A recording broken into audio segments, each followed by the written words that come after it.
Hello everyone. My name is Dr. Philip Buckler. I'm a dentist licensed in Texas. My license number is 28627. You'll notice that I'm wearing a uniform. That is because I'm also serving on active duty in the Army with the rank of Major.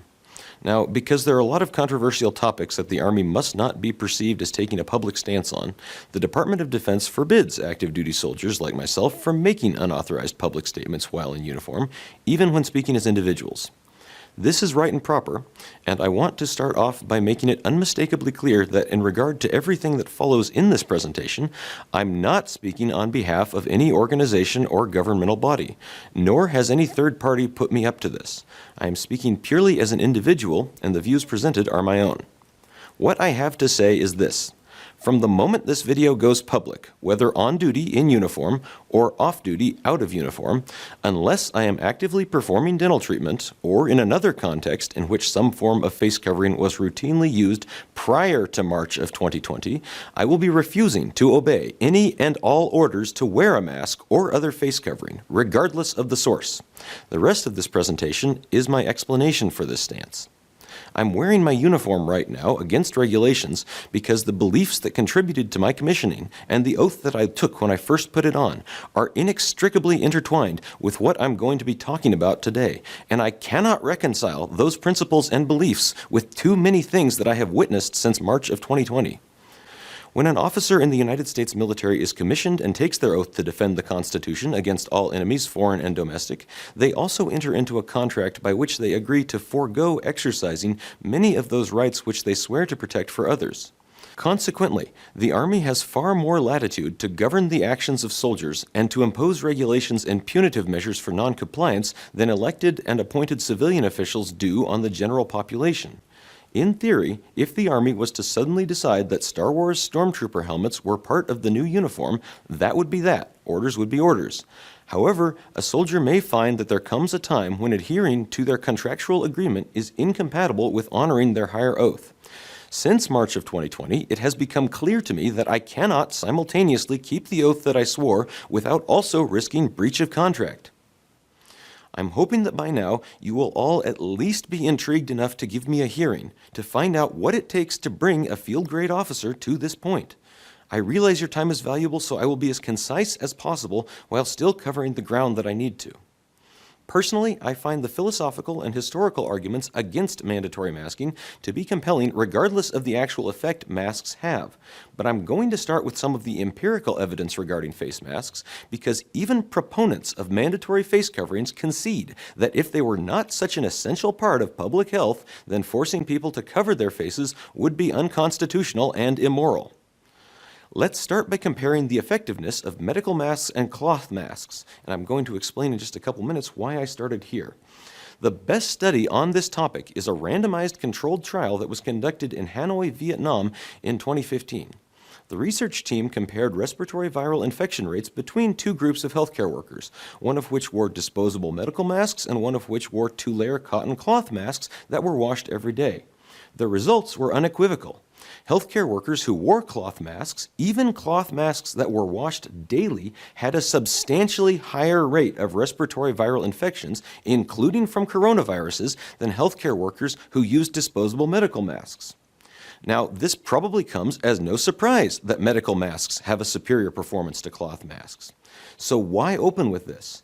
Well, because this cloth face mask study by McIntyre et al. Was a best-case scenario for cloth mask use. It involved healthcare workers who had training and experience wearing their masks and washed them more than 9 out of 10 days. But more importantly, this clear difference in infection rates between medical masks and cloth masks has profound implications if we can get a solid comparison of respiratory viral infections between groups of people who wear medical masks and those who wear no masks at all. And it turns out that we do have such comparisons, even prior to 2020. The 2015 study was just one in a series of studies co-authored by many of the same researchers. 4 years earlier, in 2011, McIntyre and colleagues conducted a study in Beijing with over 1,900 healthcare workers comparing the protective effects of medical masks and N95 masks against respiratory infections. Comparing medical and N95 masks is a separate debate, but in this 2011 study, the group labeled control on Figure 2 was a convenience, non-randomized group of non-mask-wearing hospital personnel from other hospitals in Beijing. Because this convenience group was non-randomized and came from a different group of hospitals, the researchers were forced to conclude that it is not possible to make any definitive judgment on the efficacy of masks on this basis. However, the researchers could not help noting that the observed infection rate from all viruses, including influenza, was not significantly different between the non-mask cohort and the medical mask cohort, less than 0.5%. What's remarkable is that these results from the 2011 study are consistent with the results of the only randomized controlled trial that we have, which was specifically designed to compare rates of SARS-CoV-2 and other viral infections in groups of people wearing medical masks versus no masks at all. The Danish face mask study by Bundgaard et al., which was published in November of 2020. Out of more than 4,800 participants who completed the Danish face mask study, the general mask-wearing group had a 1.8% SARS-CoV-2 infection rate compared with the non-mask group's 2.1%, a difference of 0.3%, and the subgroup that wore the mask, quote, exactly as instructed, had an even less divergent 2% infection rate. A difference of 0.1% is not statistically significant. So to recap, the best evidence we have from randomized controlled trials shows no statistically significant difference in respiratory viral infection rates between medical masks and non-masks, and a much higher rate of respiratory viral infections in cloth mask wearers. What we have here is a strong line of evidence that cloth face coverings are actually worse than nothing, and the discussion in McIntyre's 2015 article actually highlights this, as well as acknowledging that the earlier 2011 and 2013 studies in their series did not show an antiviral efficacy for medical masks.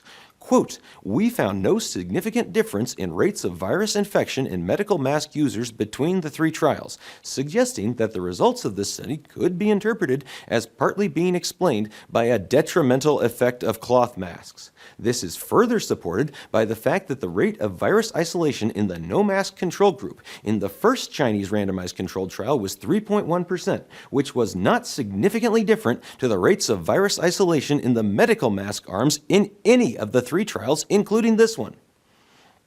One of the conclusions of the 2015 McIntyre study was that, quote, cloth masks should not be recommended for healthcare workers, particularly in high-risk situations. So, if cloth masks are not recommended for healthcare workers in high-risk situations, why are they being forced on the general public in an ostensibly high-risk situation?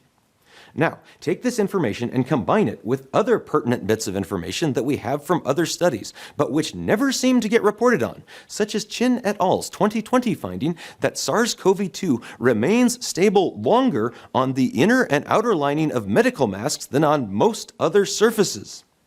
Dr. Robert Redfield, the director of the CDC, is on record as holding up a medical mask and saying, I might even go so far as to say that this face mask is more guaranteed to protect me against COVID than when I take a COVID vaccine.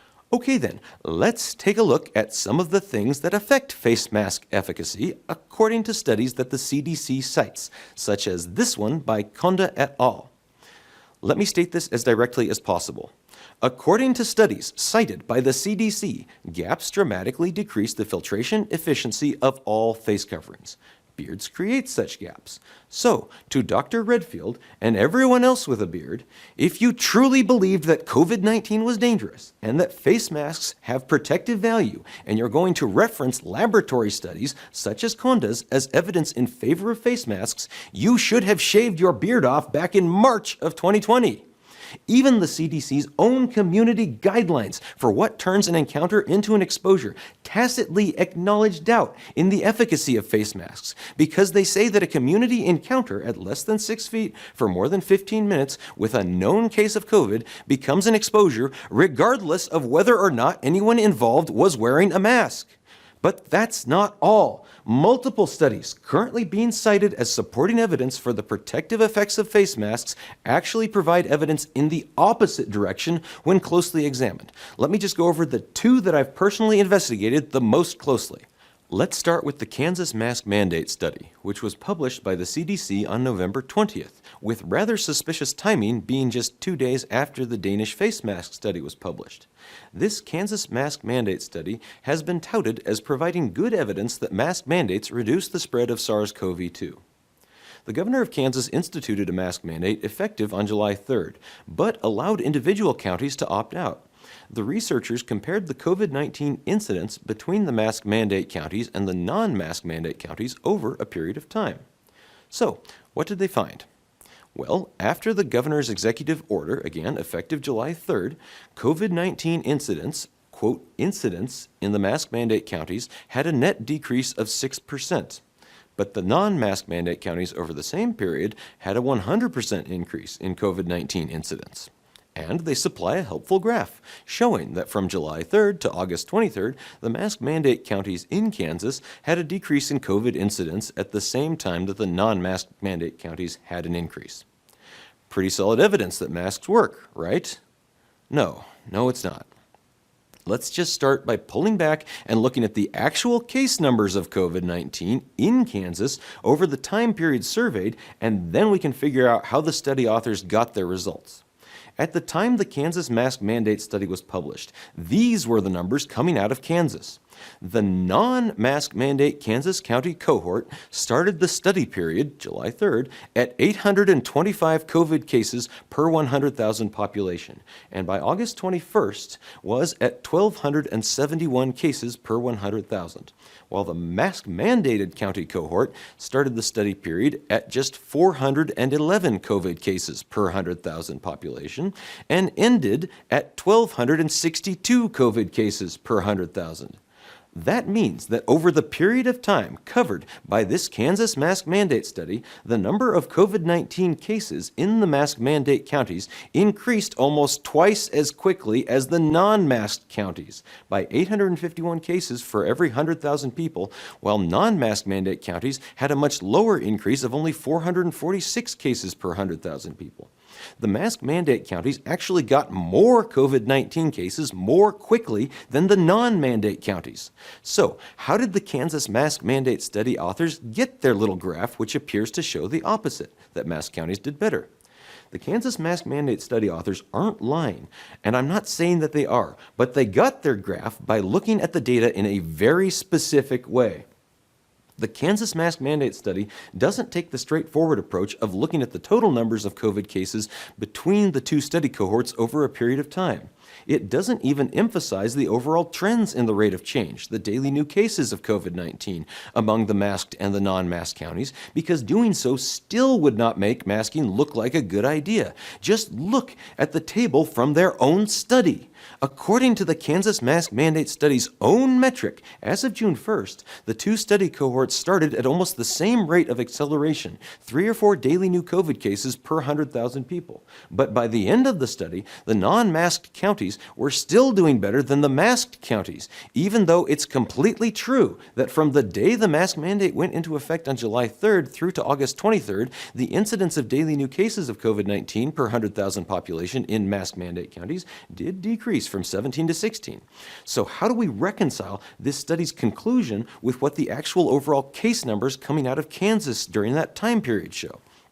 It all hinges on what is meant by the word incidence. We're talking about the difference between velocity and acceleration. Velocity is the rate of change in position.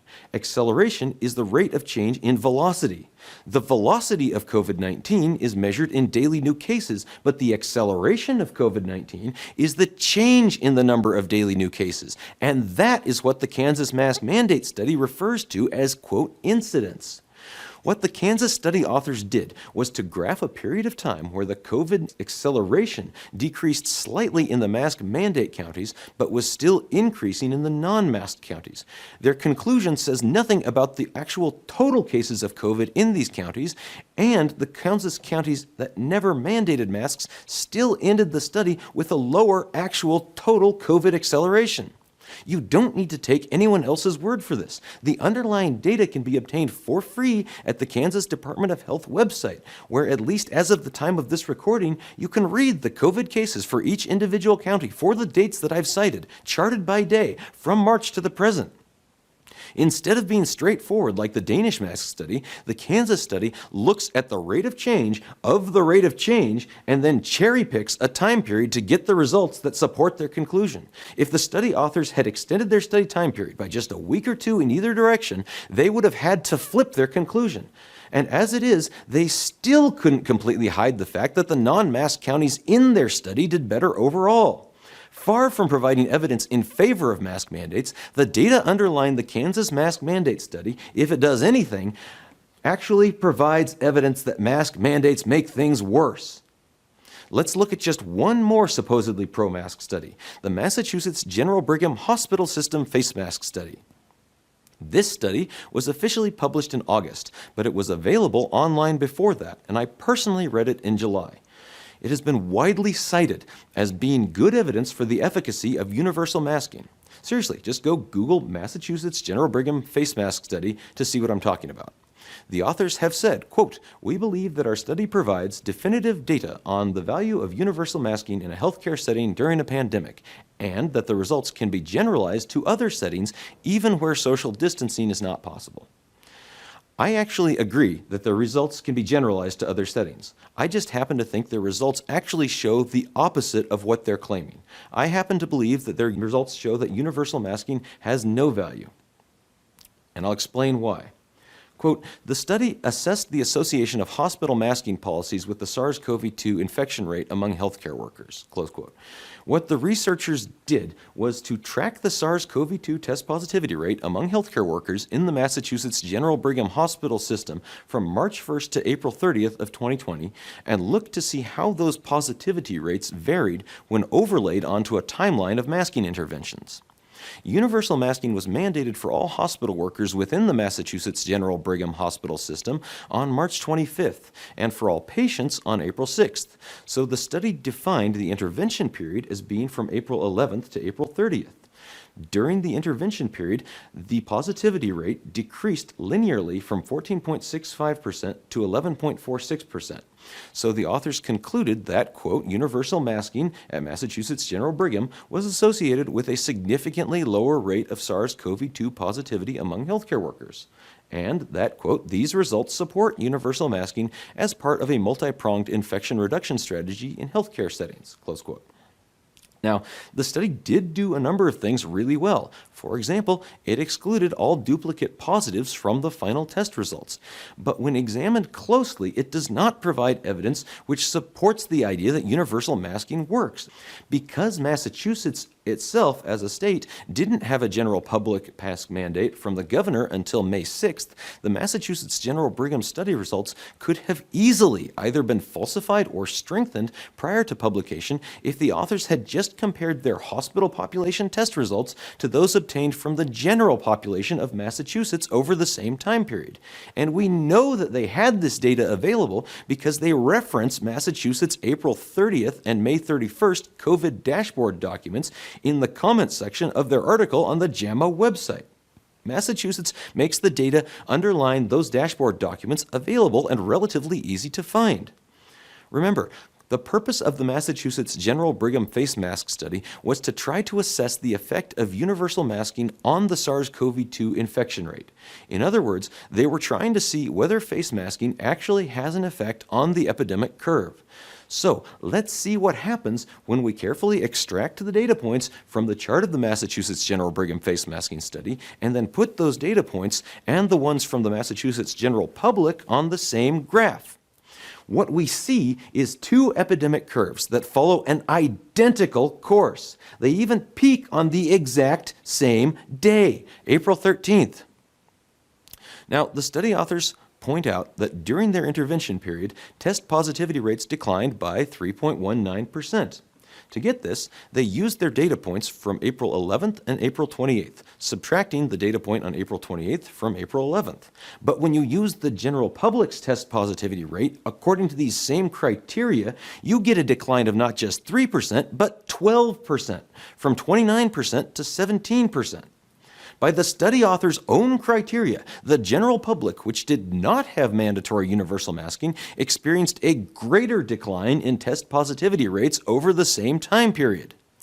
Just for fun, because we can, let's graph out the rest of the data underlying Massachusetts' May 31st COVID dashboard.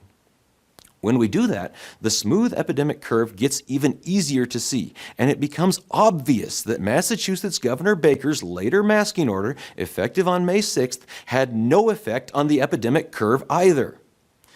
Now, the obvious objection here is that we see consistently higher positivity rates for the general public than we do for healthcare workers, but this does not falsify my analysis.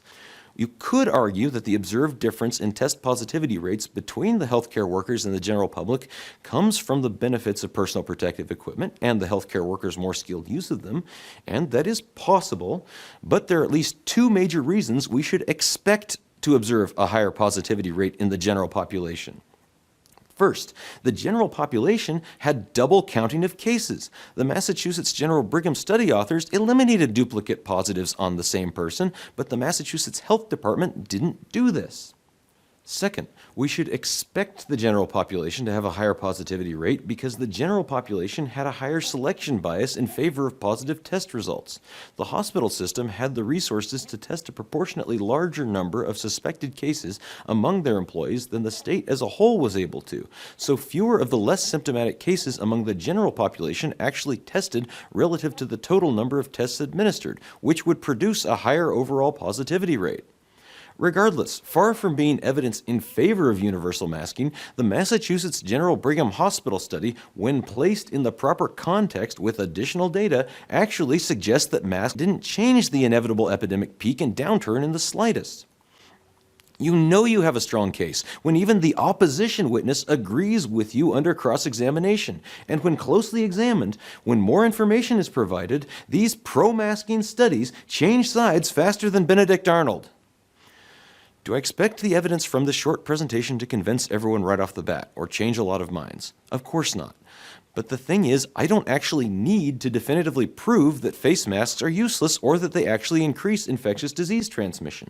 All I need to do is show that the evidence in favor of face masks is not sufficiently one-sided to justify compelling everyone to wear one. That is a much more modest proposition, and I think I've done that here. Also, keep in mind that what I've covered in some detail is only scratching the surface, and it's not like this is anything new. There are decades of studies that question or provide evidence against the efficacy of face masks, not just in the general public, but even in the operating room. As far back as 1920, Dr. W.H. Kellogg, M.D. of the California State Board of Health, described the results of public masking efforts to combat the Spanish flu. Quote, "The masks, contrary to expectation, were worn cheerfully and universally, and also, contrary to expectation of what should follow under such circumstances, no effect on the epidemic curve was to be seen." If only more of today's public health officials were this honest. Good evidence does not become bad evidence with the passage of time. If someone wants to attack my analysis on the basis that influenza is not SARS-CoV-2, that's a fair point. But they need to remember that these two types of viruses are comparable on many parameters, and more importantly, anyone using that line of attack will invariably undermine their own position, since many arguments and references cited in support of mandatory face masking also use the influenza virus as a proxy for SARS-CoV-2.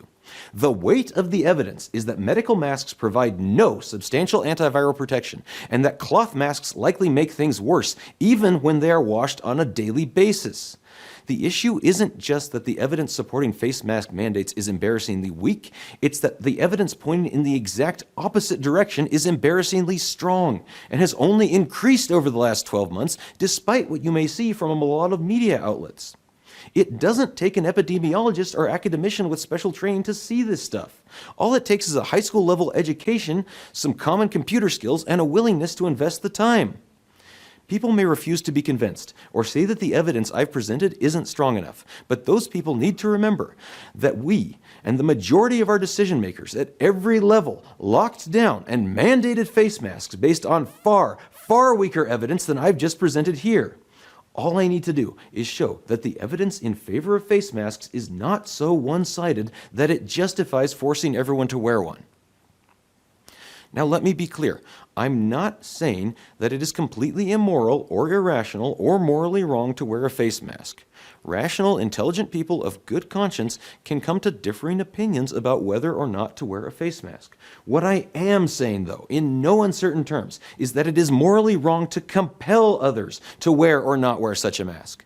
I am arguing that recommendations and attempts at persuasion are perfectly fine, but that outright compulsion in this matter is morally wrong no matter who is doing it, whether that's a neighbor, an employer, a law enforcement officer, a state governor, or even the military.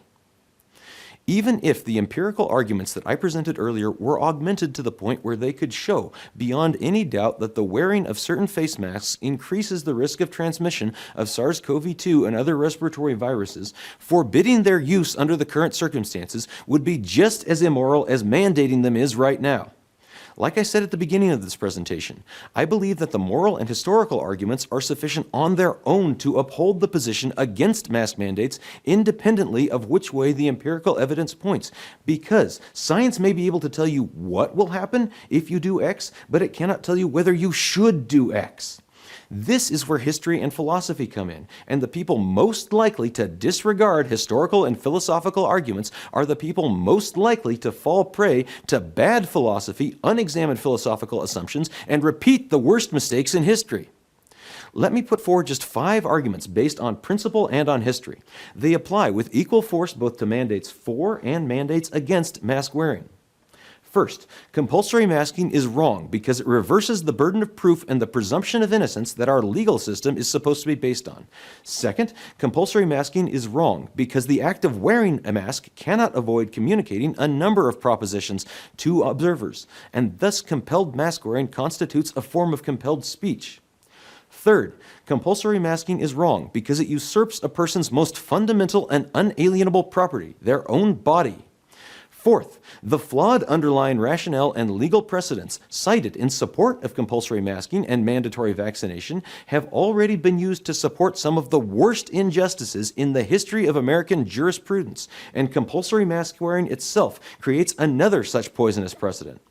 Fifth, compulsory public health measures such as mandatory mask wearing, forced vaccination, involuntary business closures, and other such measures taken in the name of public health are directly contrary to both the text and the spirit inherent in the Declaration of Independence and the Constitution of the United States as consistently revealed by both the statements and the actions of the founders of our republic, even under epidemic circumstances of far greater duress than COVID-19. Let me expand on each of these arguments. First, mandatory masking covertly reverses the presumption of innocence that our legal system is supposed to be based on. It attempts to shift the proper default position of where the burden of proof in such matters should fall. Just as we presume that a human being is born free rather than a slave, or that someone is telling the truth until proven to be a liar, the proper default presumption is one of health rather than sickness. The mere presence of a virus in a community, even a new, contagious, or particularly dangerous virus, is not grounds for treating all apparently healthy people as active plague vectors. The presence of HIV in the gay community in the 1980s and 1990s did not justify treating all gay people as though they had active AIDS, and the presence of SARS-CoV-2 in the general community today does not justify treating all citizens as though they have transmissible stage COVID-19. Mandating face masks for all citizens, limiting public gatherings, and closing businesses in the name of controlling SARS-CoV-2 is as immoral as mandating condoms and prohibiting specific types of sexual activity in the name of controlling HIV. Some may object on the grounds that HIV cannot be transmitted in droplet form or aerosols, but this objection is a red herring because it does not actually address the principle involved. And while it's true that HIV is harder to transmit than SARS-CoV-2, remember that HIV is also far more insidious, difficult to treat, has killed more people, and has a far lower true recovery rate than SARS-CoV-2. In 1944, the Supreme Court decision in Korematsu versus United States upheld the internment of over 100,000 Japanese Americans during World War II, irrespective of actual innocence or guilt, on the belief that a minority of them were harboring anti-American sympathies and intentions that would get others killed. Today, we are taking this flawed premise and applying it to the entire population because a minority of citizens have been and will become infected with one specific virus out of thousands. The Korematsu decision used a flawed criteria, race, as a proxy indicator to predict social harm and death in the same way that we're using PCR tests and case counts today.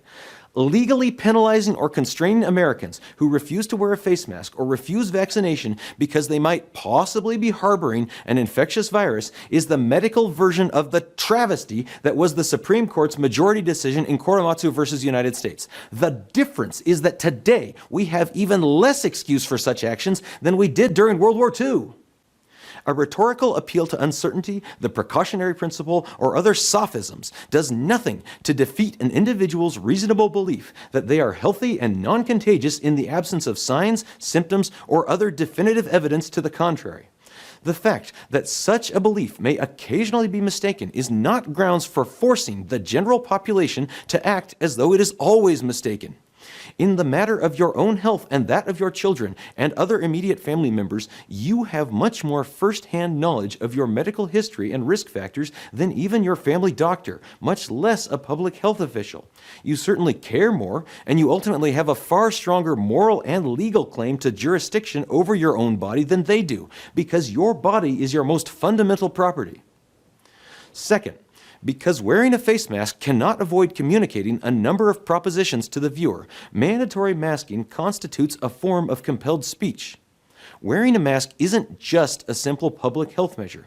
In the current social context, it cannot help but be a public ideological statement, and on that basis alone, it should remain optional, regardless of the medical implications.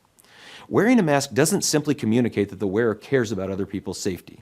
The visual presence of a mask on a face inevitably communicates, or at least suggests, a lot of other possible propositions. That the mask wearer believes that masks prevent transmission of respiratory viral infections, that people have compelling reasons to fear contact with each other in the absence of any evidence of disease, that the mask wearer has a strong likelihood of endangering people around them simply by breathing, that the people who mandated the masks have overwhelming empirical evidence that universal or majority mask wearing makes a substantial difference in the overall spread of respiratory viruses, and that mask requirements are legally valid. Not a single one of these additional statements or others which are suggested by the wearing of a mask are necessarily true. And even if care for others was the only thing that wearing a mask communicated, it would still be immoral to compel people to wear masks on that basis, because it's immoral to compel another person to communicate things in the name of politeness, solidarity, or any other social goal. Government-compelled speech in all its forms is immoral, whether in the form of illiteral words or communicative gestures, and this makes mandatory masking immoral as well. Not only this, but because behavior and belief have a mutually causal relationship, mandatory masking constitutes not just compelled speech, but overt compulsion of belief. If anyone doubts that the mere act of wearing masks can alter their belief about whether they should wear masks, let me show you the participant exit poll from the Danish face mask study. The two study cohorts, masked and non-masked, were randomized at the start of the study, and we can safely assume that they had the same belief distribution. But look at what happened afterwards. Even in the absence of legal compulsion and strong social pressure, the mere act of wearing masks for less than 2 months shifted the participants' opinions more than the popular vote margins of most presidential elections throughout America's history. Can anyone seriously doubt that the effect of mandatory face mask wearing on belief has been even more pronounced in places like the United States and the United Kingdom, where mask wearing was usually compulsory and social pressure was high? If you're inclined to think that mask mandates are a good idea, you might see these survey results as more evidence to support that belief. But everyone who values independent thought and freedom of belief should find this very concerning. Social psychologists have spent the last century meticulously studying the influence of individual and group behavior on belief. In fact, if you read some of the internal reports about COVID-related public health measures, working knowledge gained from the last century of behavioral studies is being consciously applied to the public even as we speak. The methods being used to push face masks and other COVID-19 mitigation measures on the general public are straight out of Stanley Milgram's experiments, or Dr. Philip Zimbardo's observations documented in the Lucifer effect and the Stanford Prison Experiment. Everything from gradual successive steps to diffusion of responsibility. 15 days to flatten the curve, essential versus non-essential, then the masks, now the vaccine, but you still have to keep wearing the mask for some reason. The people making the scientific recommendations aren't the ones issuing the actual orders, so officials' pet scientists can say that they're not issuing orders, and the officials can say they're just listening to the experts and following the science. The people delivering citations for noncompliance often aren't the same ones who authorize them. The people conducting inspections without warrants often aren't the same ones closing down businesses or arresting the owners. Group punishments have been decreed in the name of public safety. Neighborhoods and businesses have been locked down, and the people being hurt by lockdown are being told to blame their neighbors instead of the people who are actually hurting them. When Lenin and the Bolsheviks wanted to avoid taking responsibility for the disastrous effects of their collectivization programs, they blamed the kulaks and wreckers. When Chairman Mao wanted to avoid taking responsibility for the millions of Chinese people he killed through famine during the Great Leap Forward, he blamed those of his people who resisted, or even other whole countries, including Russia. But the people truly responsible for the damage never blamed the disastrous policies that they themselves forced on everyone else. This is mirrored by actions and statements of the majority of politicians and state governors in America and across the globe right now. When the bad numbers go up, they blame noncompliance. When the bad numbers go down, they claim credit, regardless of the actual evidence or causes involved. The really sad thing is how many people fall for even the most obvious falsehoods of this type. To this day, there are elderly Chinese people who lived through the Great Famine and who blame Russia for what Chairman Mao did to them. We are in great danger of having the same thing happen with regard to COVID-19. Regardless of where SARS-CoV-2 originated, ultimately the only people answerable for our response to it is us. We are doing this damage to ourselves, and not just to ourselves, but to our children. It's not the virus, it's our response to the virus. Third, compulsory masking is wrong because it is a usurpation of a person's most fundamental and unalienable property, their own body. Let me start with one simple illustration, which I hope is still uncontroversial. It would be morally wrong to force someone to donate one or a part of one of their organs, even if they were guaranteed to survive the donation with no negative long-term health effects, and even if that donation was essential and guaranteed to save the life of another person who would then be guaranteed to go on and save still more lives. Even though it is a good and praiseworthy thing, and would be, for a person to volunteer an organ donation, forcing them to do so would be utterly immoral. Such a forced donation, even assuming the outcome is a great good, would be wrong because the potential donor's ownership of their own body supersedes any interest that the potential beneficiary may exert through claims of social obligation or public health benefit. Mandatory face masking and compulsory vaccination commit the same fundamental error as compulsory organ donation, only they do so on a scale that is subtle enough to be confusing when people's minds are clouded by a state of fear. The same fundamental principles that prevent us from mandating blood donations or forbid us from forcing people to take certain vitamin supplements also prohibit us from being able to morally mandate face masks and vaccinations, regardless of the effect on public health. I've heard the fight against COVID-19 compared to an actual war. I think that analogy is overblown, but okay, let's spend a couple of minutes drawing out some of the implications of such a response. If the principles of individual liberty can be extended to support conscientious objection in times of actual war against another nation, then those same principles must permit individuals to consciously abstain from personally engaging in one or more medical interventions, from one or more methods of combating a pathogen. If you support an individual's right to conscientious objection, then you should also support an individual's right to decline to wear a mask or receive a vaccination. In a sense, it's true that epidemics and pandemics are like a battlefield or emergency room triage situation where grim externally imposed necessity compels people in leadership positions on the ground to allocate limited resources as best they can. But compulsory interventions like masks and vaccinations are entirely different. They are a deliberate, self-directed seizure of fundamental custody from those who more rightly possess the limited level of control anyone can effectively exercise over that aspect of their lives. A superficially appealing, reasonable basis or rationale for most mask mandates and trite phrases like, "we do not have a constitutional right to infect others," make the demonstrably false presumption that we should all be considered dangerously infectious in the first place. As I've pointed out, the evidence for the infection control benefits of face masks, even in medical settings, is far from ironclad, and working assumptions that may have some merit in a medical clinic or operating room fail when applied to the general public at large for the same reason that risk mitigation measures from other occupations should not be universalized. Just because it's a good idea for cyclists or horseback riders to wear helmets doesn't mean that joggers and pedestrians should be forced to do so, even if doing so would no doubt prevent a certain number of brain injuries. Likewise, the fact that eye protection has been highly beneficial for industrial workers and tradesmen does not mean that churchgoers need to wear laboratory goggles. A citizen's right to be free from external force or fraud and inviolate in their own person does not imply that his neighbors must do everything within their power to reduce the risk he incurs simply by existing. People who declare that your liberty ends where my safety begins to justify forcing their neighbors to wear masks are making the unjustified leap that those around them have an open-ended duty to do everything possible to diminish the risk that they incur simply by living. Your safety ended on the day you were born.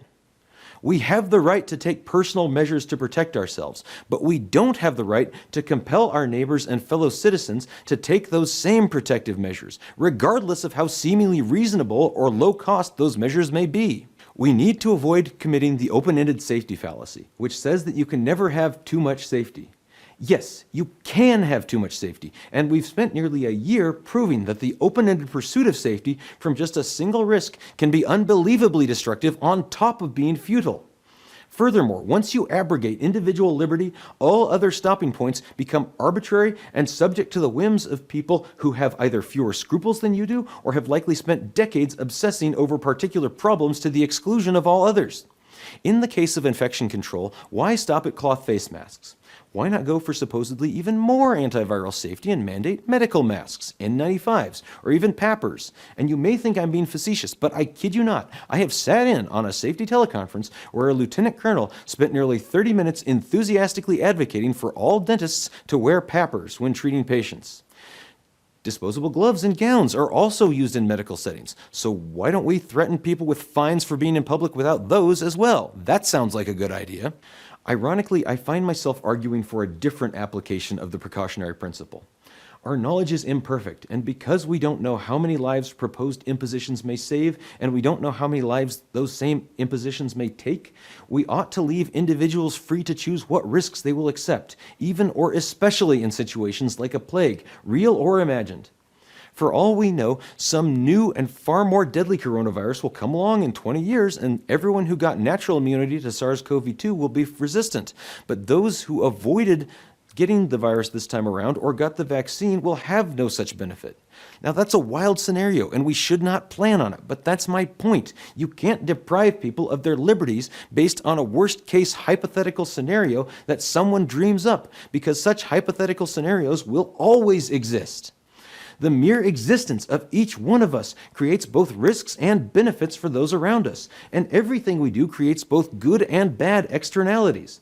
The fact that individuals do not always make choices which lead to optimal outcomes is no excuse for depriving them of those choices, much less for placing those choices in the hands of equally flawed and fallible politicians and public health officials.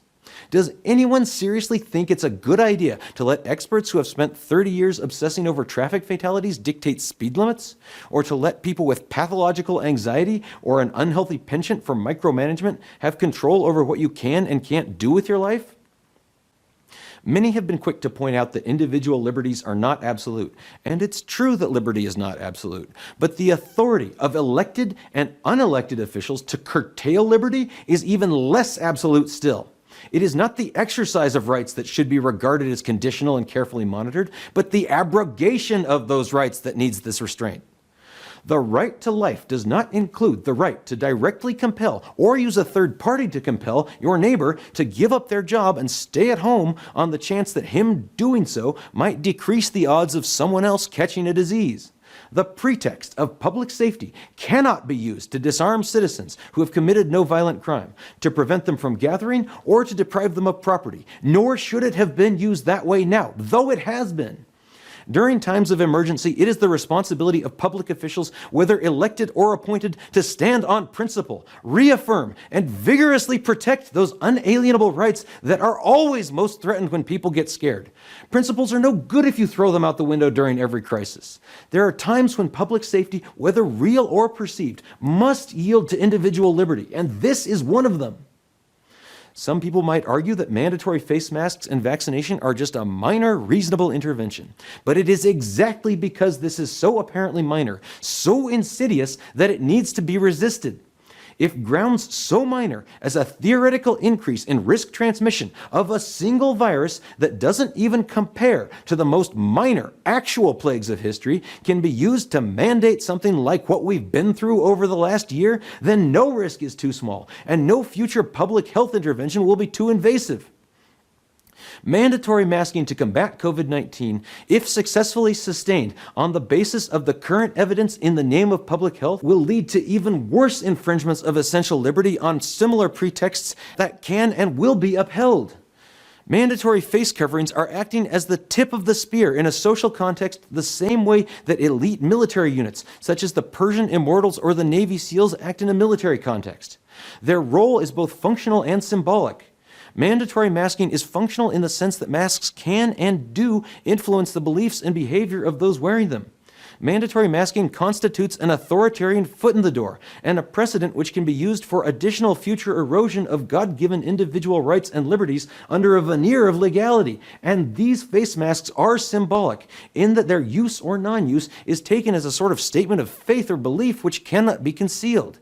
It's not just a mask. It's not a small thing, and it's not just a minor inconvenience. It is a practical outgrowth of the same fearful, authoritarian, paternalistic, coercive, evidence-blind mentality that has driven far too many people's response during this entire disgraceful episode. And after the boundaries of individual liberty have ceased to restrain such interventions, all other potential stopping points become arbitrary and ephemeral.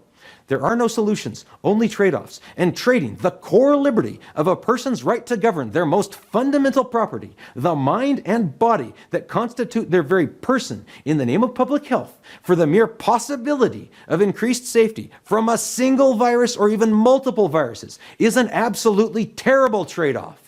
Fourth, the flawed underlying rationale and legal precedents cited in support of compulsory masking and mandatory vaccination have already been used to support some of the worst injustices in the history of American jurisprudence, and compulsory mask wearing itself creates another such poisonous precedent. I've already referenced the case of Korematsu versus United States, but the Supreme Court case that people who are in favor of lockdown measures, mask mandates, and compulsory vaccination really love to cite is Jacobson v. Massachusetts from 1905, where the Supreme Court ruled that it was within a state's constitutional police power to penalize a man for not getting the smallpox vaccine.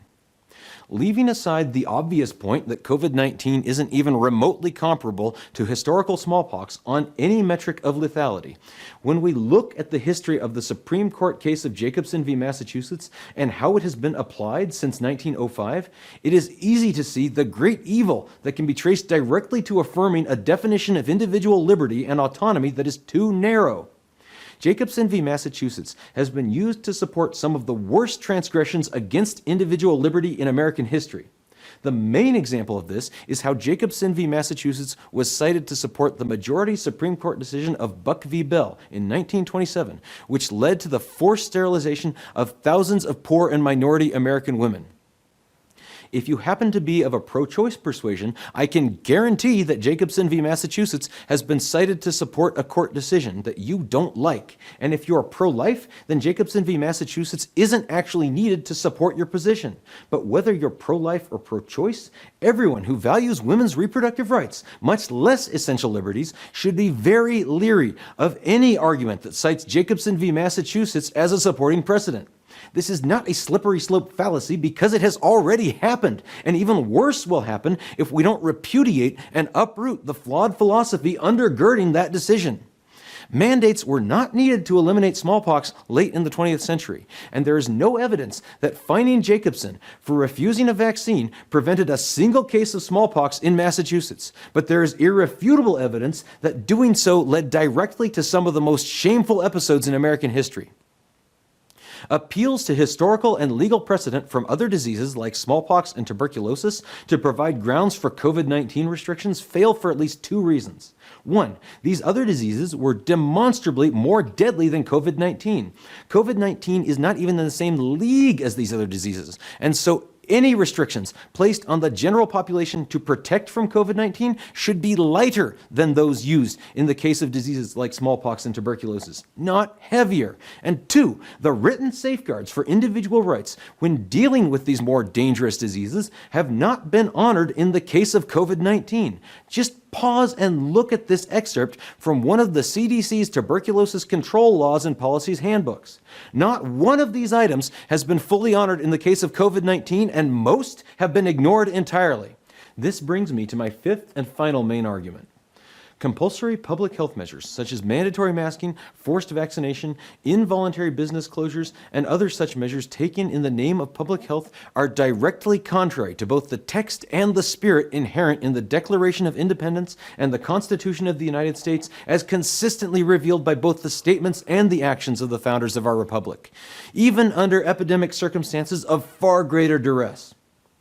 The framers of the United States Constitution fought the Revolutionary War during a 7-year smallpox epidemic that was proportionately far more deadly than COVID-19. And this contributed to the fact that American combatants alone racked up battlefield and disease deaths totaling nearly 1% of the overall population, to say nothing of the civilian deaths and sacrifices involved in attaining our independence. It's obvious that they valued their liberties far more highly than the cost of even a worst-case Spanish flu or coronavirus pandemic. Not only this, but what was proportionately the worst epidemic in our nation's history, occurred in 1793 during George Washington's first term as president, and not just anywhere, but in Philadelphia, which was the capital of the United States at that time. This was the Philadelphia yellow fever epidemic of 1793. In a city of 50,000 residents, 10% of the population, 5,000 people died. Even more revealing for our current debate, doctors at the time thought that yellow fever could be passed directly from person to person or through contact with contaminated items. Does that sound at all familiar to anyone right now? If you want to know what an actual plague looks like on the ground, read some of those contemporary accounts and then compare them to your own COVID-19 experience.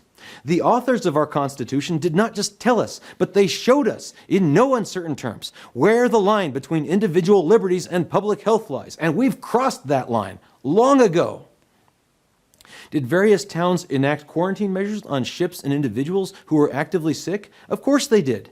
In fact, the state militia cordoned off the entire city for multiple weeks, and many nearby cities and towns used their militia to actively prevent entry by any people or trade goods coming out of Philadelphia. But what we do not see is even more telling. We do not see bans on mass gatherings of less than a dozen people backed up by threat of fines or imprisonment. We do not see officials categorizing their citizens' livelihoods and employment as essential or non-essential and then forcibly suspending all pastimes they consider to be non-essential. People within Philadelphia had freedom of movement during the height of the epidemic. They conducted business. They visited neighbors, both sick and well. They attended church. Pennsylvania as a whole is not locked down, much less any other states, and there were no mask mandates. Citizens in Philadelphia actively, contagiously suffering from yellow fever were still free to choose what treatments to accept, and many of them declined certain treatments according to the dictates of their individual preferences and personal beliefs. Compared to the official response of all levels of government in 1793, we have gone off the deep end. If a disease that killed 10% of the population of the national capital and the largest city in the United States at the time didn't justify locking everything down, then why is it appropriate now for our city and state officials to do this? My argument is not that the authors of the Constitution did something, therefore it was good. I'm not saying that. My argument is that the Constitution's original authors understood the meaning and practical intent of the document that they wrote. The authors of the Constitution suffered through many national emergencies, military, disease, natural disaster, you name it, all of which were proportionately far more dire than COVID-19, and they did not see these events as providing justification for suspending constitutional recognition and protections of civil liberties. Therefore, we have no business doing so in this case. That is what I am saying. What I hear so many arguing, including people to my dismay, even family members and friends whose intelligence and goodwill I can vouch for from years of experience, is that it is both moral and legal to abrogate the essential liberties of 100% of the population in order to possibly extend the lives of less than 1% of that population. The framers of the Constitution, by their words and actions, clearly demonstrated that they believed that this was a bad trade-off and that it was not within the purview of the federal government, the state government, city governments, or public health officials to make such choices for their citizens. The founders were correct. The Constitution of the United States lacks an emergency clause not because of accident or omission, but by design, from conscious intent. So what are we to do with all this information? Most of our actions are not intrinsically right or wrong. Many choices that we make on a daily basis only have moral significance because of the surrounding circumstances. Sometimes we have to choose between bad options, and that's part of the whole problem with this argument about masks. The people who are mandating masks believe multiple things: that there's a widespread dangerous virus, that a major vector of this virus is through infected individuals doing nothing more than breathing within 6 feet of uninfected individuals, that a face mask will substantially lower the risk of transmission, that people have a moral duty to society to do everything in their power to reduce other people's risk, which renders refusal to wear a mask not just immoral, but criminal. Leaving aside the obvious point that not every immoral action should be criminalized, if just one of these foregoing assumptions is not correct, then compulsory masking is not right. Ethical consequentialism utterly fails as a framework for morality and public health policy. Just because the consequences of some action or law bring about a net good doesn't make that action or law good and moral. In order for a law or mandate to be moral and just, it's not enough merely to show benefit to the majority or even the whole of the population. Certain fundamental principles must also not be violated in the process. The people who want to close your business, keep you from gathering, and force you to wear masks believe that the utilitarian benefits justify what would otherwise be a grossly immoral series of actions.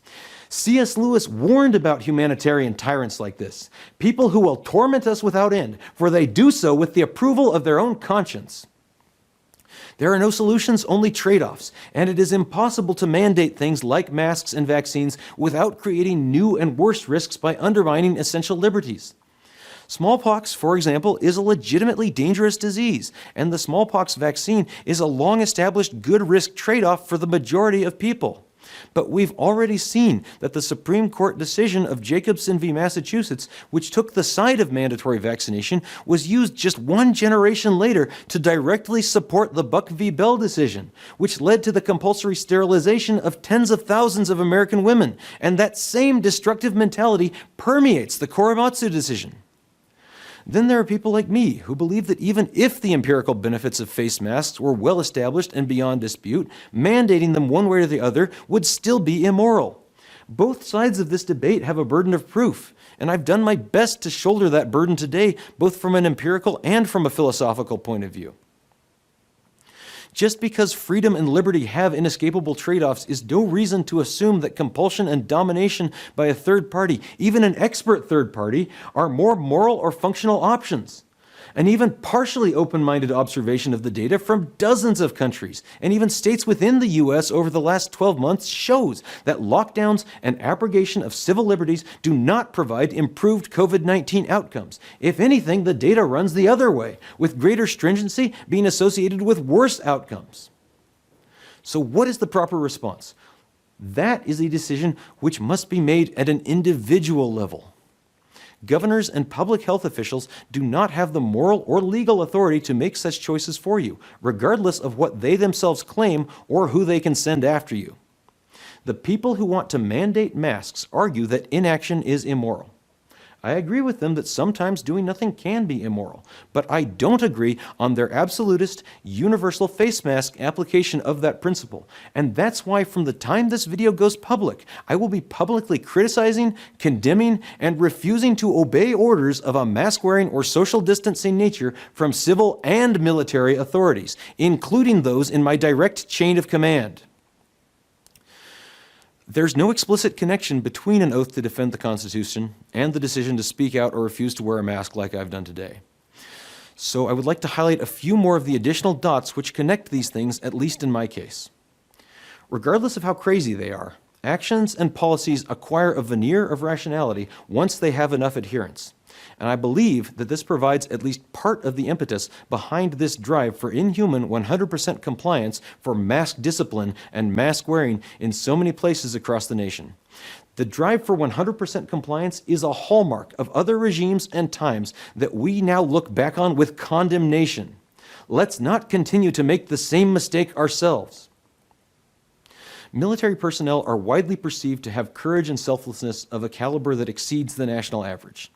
The military-wide response to COVID-19 has not falsified this belief. However, it has also made the precautionary actions of many of the most draconian state governors look mild by comparison, and it has lent unwarranted legitimacy to things from contact tracing to mandatory face masks and stay-at-home orders, and in many ways has exemplified the worst of the precautionary principle run amok and applied with monomaniacal dedication regardless of the cost.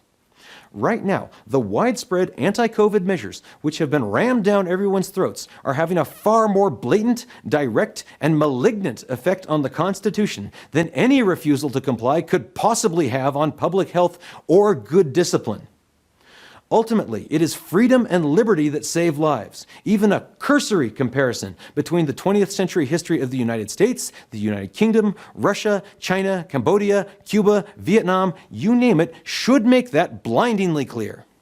Right now, the principled refusal to wear a face mask in the defense of freedom and liberty makes a far greater contribution to public health than any reduction in risk from gaining those last few percentage points of compliance.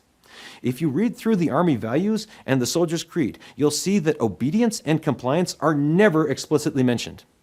You can definitely derive generalized obedience and compliance from them, especially the duty clause, and I'm not saying that those are not generally involved, but they're not specifically stated for a reason. And that is because there are times when obedience and compliance can conflict with higher and more important principles. A soldier's duty may sometimes require refusing to obey orders which are prima facie lawful, and wise soldiers dread experiencing such a scenario. My oath to defend the Constitution is my superseding order. I'm here talking to you today wearing this uniform because I believe that in my specific case, it requires something more from me than simply obeying orders. Am I saying that other soldiers should do what I am doing? No, I'm not. Those values and duties exist objectively, but they don't supervene in the same way on all circumstances for all soldiers. Rather like the survival rate of COVID-19 in the vast majority of the population, in the case of 99.9% of soldiers, honoring their oath to defend the Constitution merely requires following orders and not otherwise getting into trouble, which includes avoiding things like what I'm doing now. But there are certain circumstances where more is required, and more dreaded and even more rare is a set of circumstances in which honoring that oath may require disobedience to apparently lawful orders on nothing more than the strength of a controversial judgment call. In my case, I believe that my oath to defend the Constitution requires me to publicly refuse to follow certain such orders and to defend that choice come what may. Am I saying that I will never wear a mask or that there are no circumstances under which I would wear a mask? Of course I'm not. I'm a dentist. if I'm drilling and filling a cavity or extracting a tooth or cleaning a really messy mouth with my face 18 inches from that of my patient, I'm going to be wearing a medical mask in the same way and with the same frequency that I did for the decade I've been practicing dentistry prior to 2020. If I need to act as an escort to obtain medical treatment for some other service which I believe to be essential for myself or a family member, and the only way I can do that is with a mask on because that's the world we live in now, then I will wear one as much as it galls me to do so, although I will be pushing back on that as much as I can.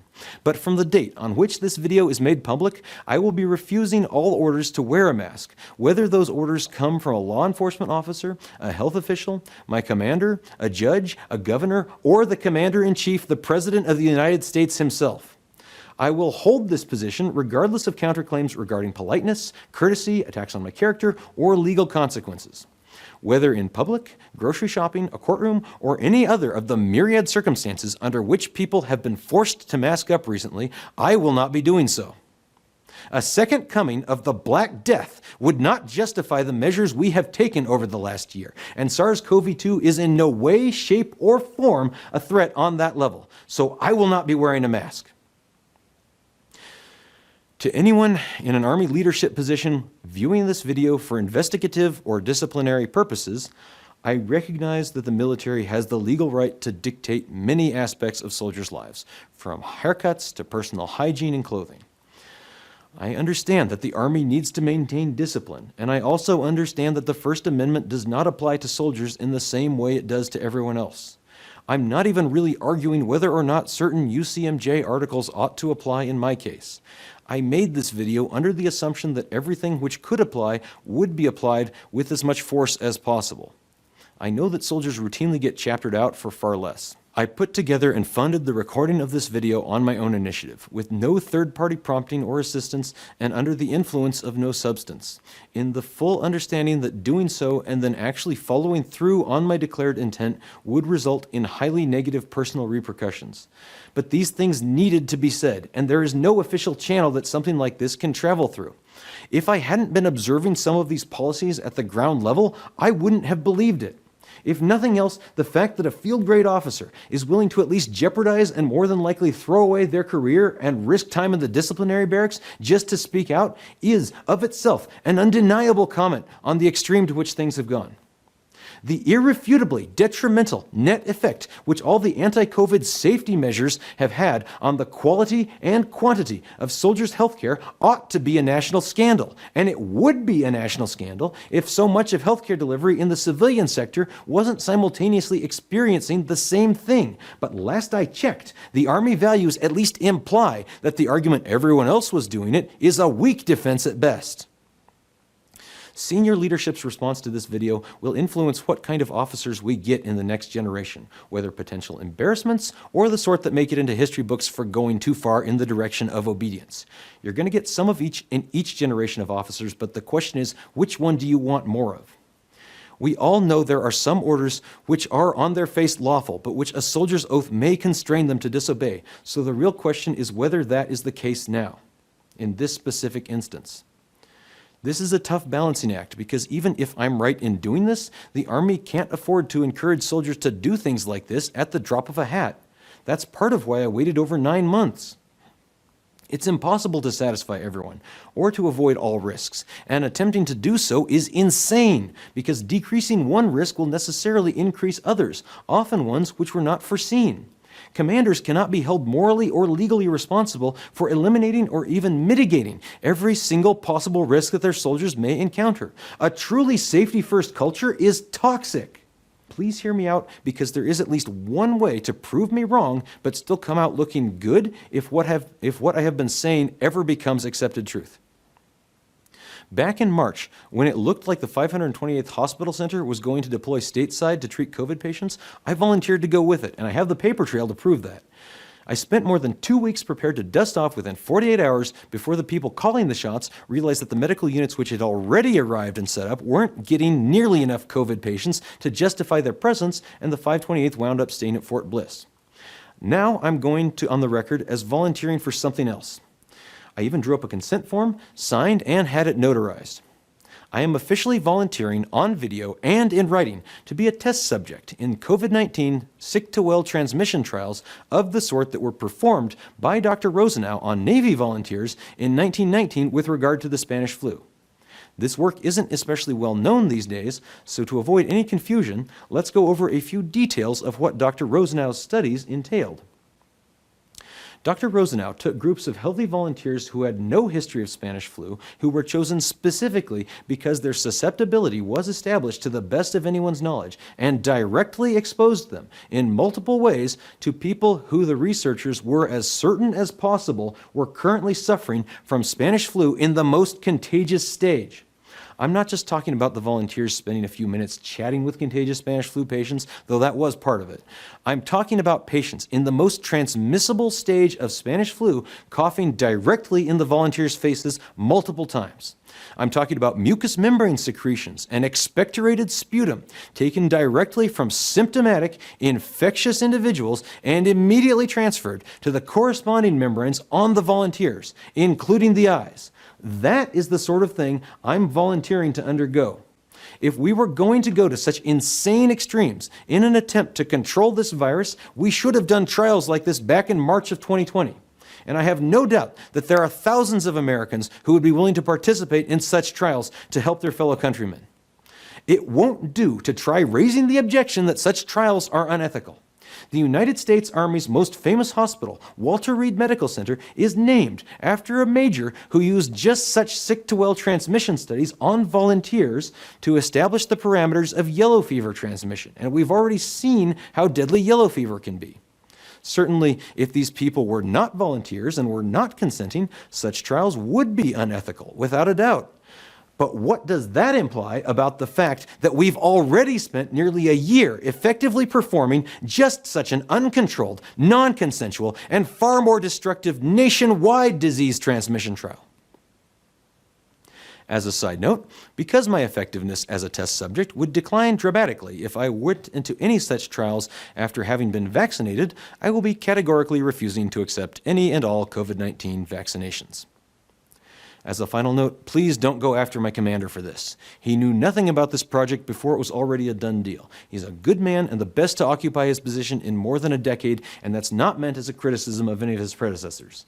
He made significant personal sacrifices to take this current job when asked, and this project of mine took my own wife by surprise, so there's no way my commander could have seen something like this coming.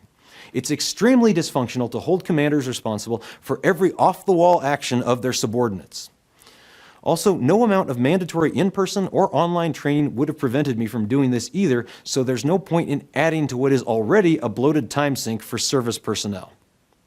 Also, I'm already familiar with what happened to Surgeon General Hammond and some of the other historical cautionary tales about what can happen to soldiers who do this sort of thing. I'm doing this anyway, and my only real regret right now is the additional stress and headaches this is going to cause my wife and my commander.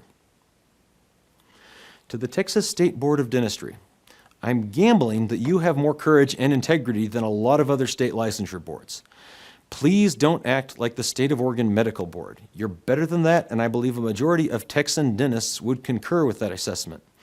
Even if you disagree with my empirical or philosophical position regarding masks, you should still support me on the grounds of provider autonomy and voluntary doctor-patient interactions.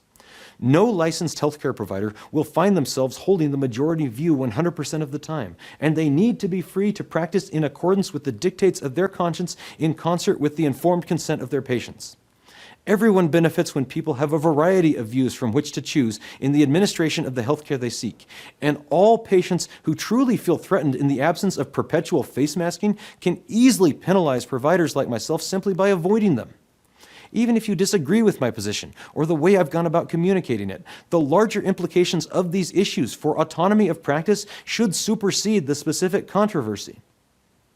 Today's medical orthodoxy was yesterday's medical heresy, and state licensure boards must not become inquisitorial offices enforcing whatever the most recent prevailing doctrine happens to be. To everyone else viewing this, the Army is separate from and subordinate to the civil government, and that's the way it should be and needs to stay.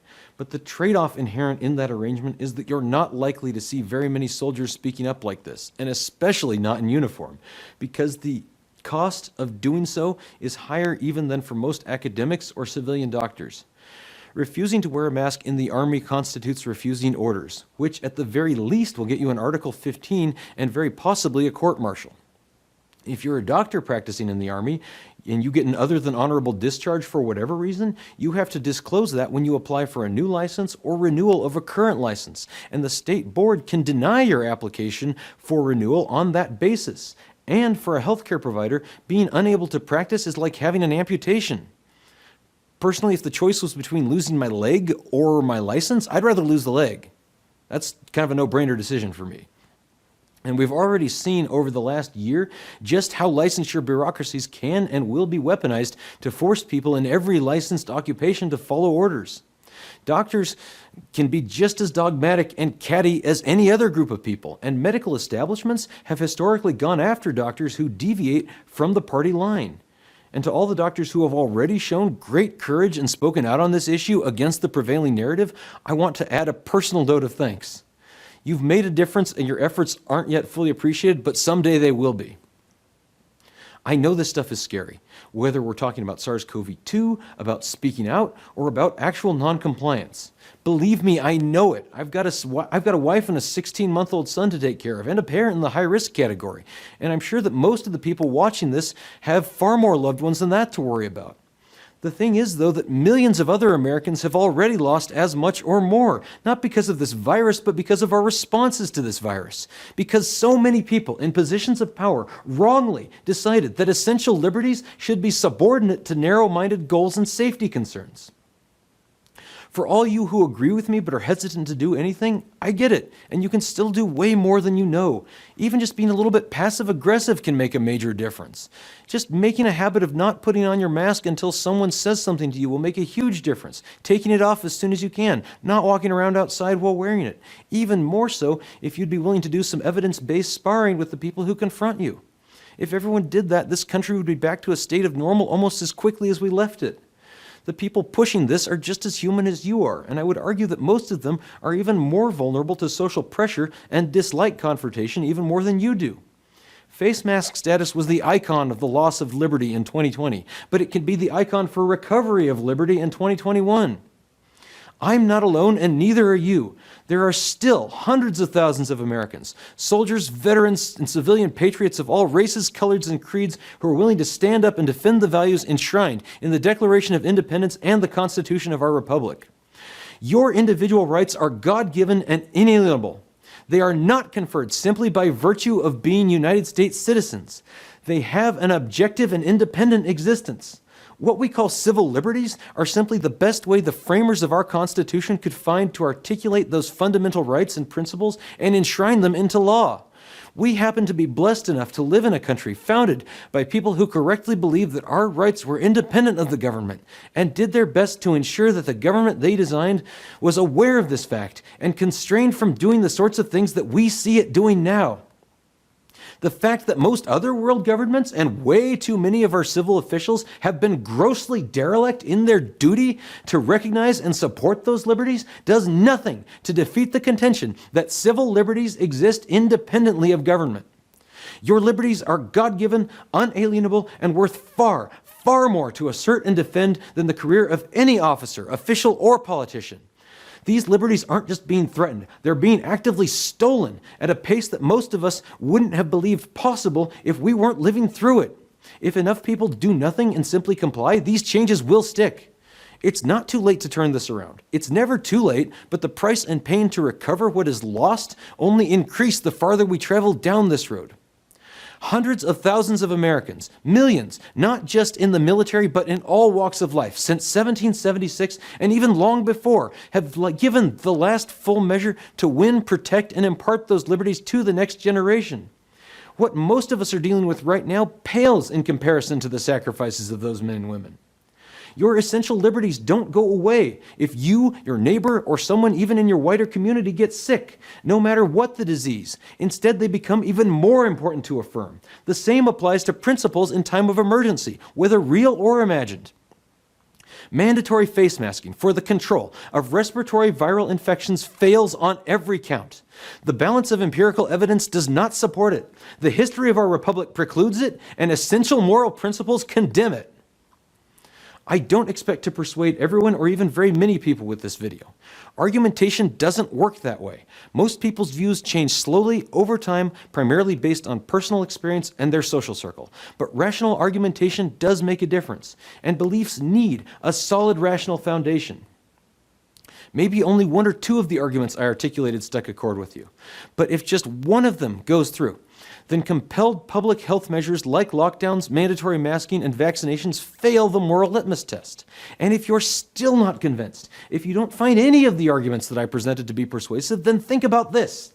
For those people who choose to defend the position that our response, even back in March of 2020, when so much was unknown, was rational or legal, if that argument carries the day, even if we go back to normal, but that argument remains intact, then it is guaranteed that we and our children and our children's children repeat the events of 2020 over and over and over again, and worse, until another generation comes of age with enough courage and wisdom to pay the price to reclaim what was their inheritance by right, the God-given liberties that we should have passed on to them intact, but which we threw away in a blind, senseless panic for the mere promise of a theoretical increase in safety from one virus, one possible cause of death out of thousands.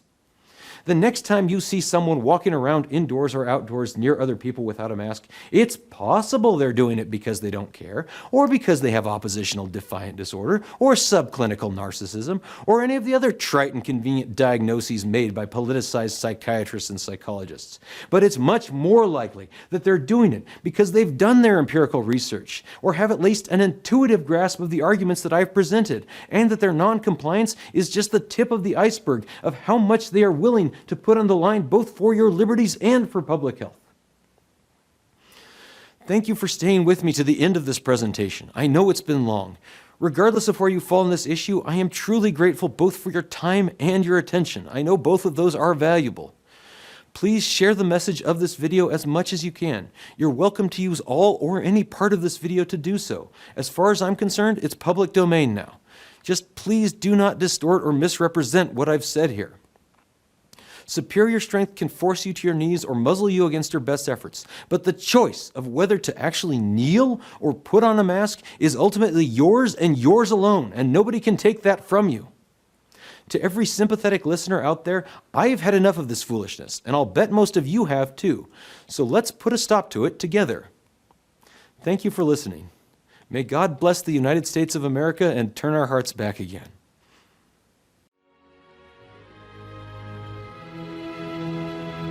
Go, proclaim liberty throughout all the lands, unto all the inhabitants thereof.